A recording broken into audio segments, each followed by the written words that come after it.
Hey guys, it's your boy, Ballface8020, back again with another great commentary.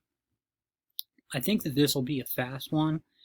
Um, it really just kind of popped into my head, although I've been sort of thinking about it for a while. I guess I have this revision of my previous thesis on the importance of height and frame, um, kind of fleshed out. And, I feel like since I've spoken about it before that even if I didn't want to make this video, which I do, I'm sort of obligated to make it. Because, if I'm, changing something that I've said and I've posted up here, I should explain it. So if you guys are familiar with any of my stuff, my thesis has been that, look, I can't talk about how things have been in the past, all right, because I really don't know. But that, like, 90+% of what attracts women in the West, it could be different in other parts of the world, in the contemporary times, in modern times, is height and frame, particularly height. And I would even go so far as that is to say, if you were 6'3", 6'4", it's tough to tell. If you're 6'4" or above, as long as your frame is in complete garbage, like your frame can even be almost as bad as mine and still be, as long as if you're a 6'3" or 4 above, even if you have a hideous face, as long as you are neurotypical, you will be able to get any woman you want. As long as you're young and neurotypical, you will be able to get any woman you want. That's how things work in the West right now. Like, you have guys like G-Man, and I'm sure there's guys who are even taller than G-Man who have not been successful with women, despite being tall with good friends. And frequently, what they'll do is they'll blame their face. And what I would always say is to them is, look, if you had Henry Cavill's face, as long as if you had Henry Cavill's face with your height and frame, you would have any woman you want, despite any I don't know, psychological problems you may have. That's true. However, even with your height and face as it is, even with your face as it is, your height and frame is good enough that if you guys were neurotypical, you would also be able to, if you were young and neurotypical, you would be able to have any woman you wanted. And I no longer stand by that. Now, I still think, again, I'm not picking on G-Man or anybody here, or, the only reason I'm citing it as an example is because that's somebody we're all familiar with. But I still think that if G-Man was neurotypical, he would be successful with women based on his height and frame. I've always said, and I stand by that, I actually don't think his face is really that bad. I think he's actually kind of handsome. But I could see some people saying anything from, like, I think that we know he's kind of in the average thing. Some people might say, well, he's a little below average. Some people might say he's a little above average, but he's around average looking. I still stand by that with his height and frame and his facial looks being, in the average area. If he was neurotypical, he would be successful with women. What I don't stand by is that he would be able to have any woman he wanted just based on his height and frame.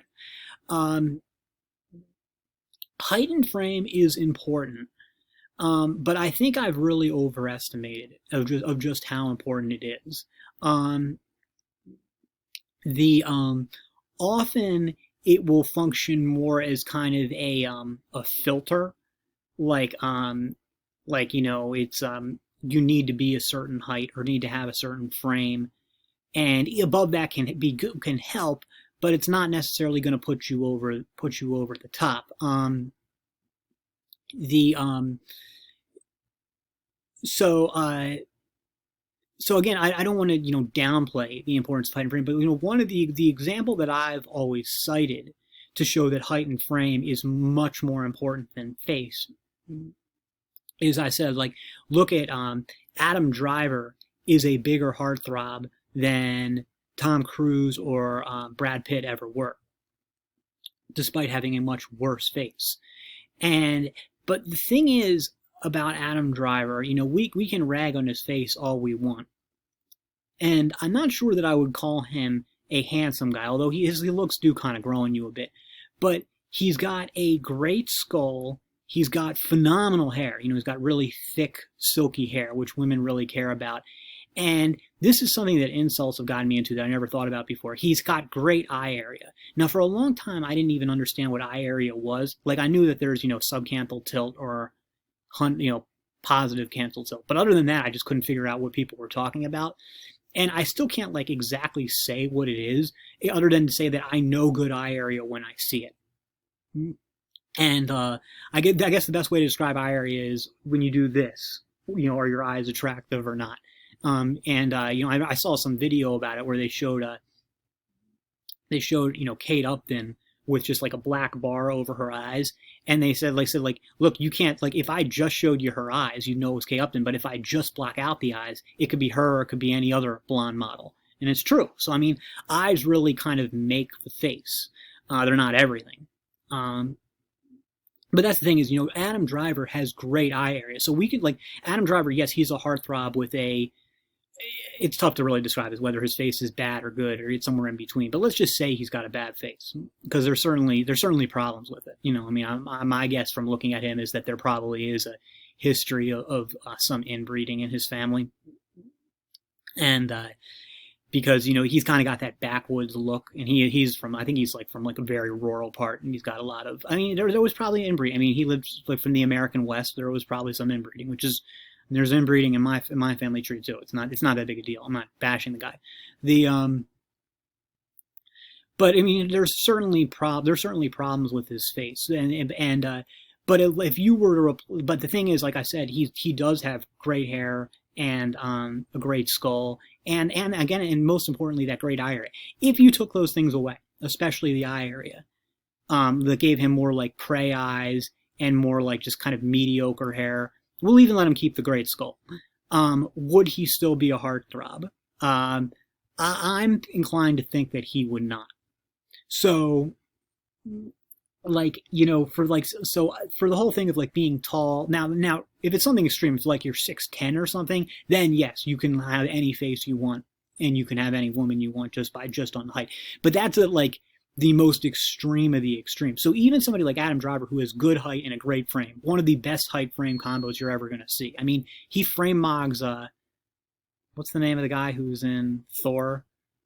Hemsworth. He frame mogs Hemsworth. That's how good his frame is. Or at least clavicle mogs him. And but even a guy with a good frame, a good height, and a great frame, and he would not be a heartthrob without even if we don't think he has good facial looks, he has great eye area and great hair, and a great skull. So I